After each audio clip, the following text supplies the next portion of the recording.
আসসালামু আলাইকুম এইচএসসি শিক্ষার্থীরা। ল্যাংস্টন হিউজ এর থ্যাংক ইউ ম্যাম স্টোরিটি সম্পর্কে বাংলায় একটি ধারণা দিব। এটি পেজ নাম্বার 256-তে পাবেন।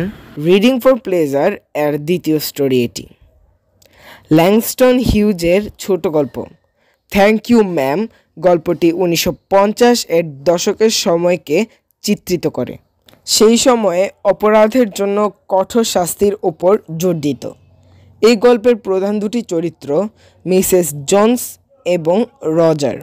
আমরা জানি রজার মিসেস জোন্সের ব্যাগ চুরি করার চেষ্টা করেছিল। এই অপরাধের জন্য মিসেস জোন্স রজারকে শাস্তি না দিয়ে সহানুভূতি দেখিয়েছিলেন। মিসেস জোন্সের এই সহানুভূতির মাধ্যমে তখনকার সময়ের অপরাধের প্রতি প্রচলিত শাস্তির প্রক্রিয়াকে চ্যালেঞ্জ করে। গল্পের শুরুটা হয় রজার নামের এক কিশোর ছেলে Mrs Luella Bates Washington Jones নামের এক মহিলার ব্যাগ ছিনতাই করার চেষ্টা করার মাধ্যমে। কিন্তু মিসেস জোন্স ভয় না পেয়ে রজারকে ধরে ফেলেন এবং তাকে মারধর না করে নিজের বাড়িতে নিয়ে যান। সেখানে তিনি রজারকে খাবার দেন, তার সাথে কথা বলেন এবং তার জীবনের গল্প শোনেন।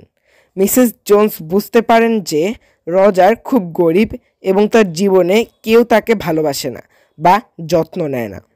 তাই তিনি রজারকে শুধু খাবার আর টাকাই দেননি, তাকে একটু ভালোবাসা আর যত্নের ছোঁয়াও দেন।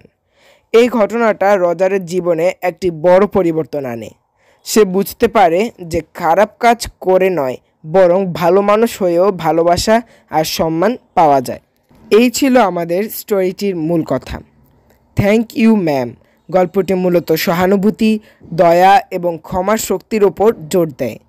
এটি দেখায় যে কিভাবে সামান্য সহানুভূতি এবং ভালোবাসা মানুষের জীবনে ইতিবাচক পরিবর্তন আনতে পারে।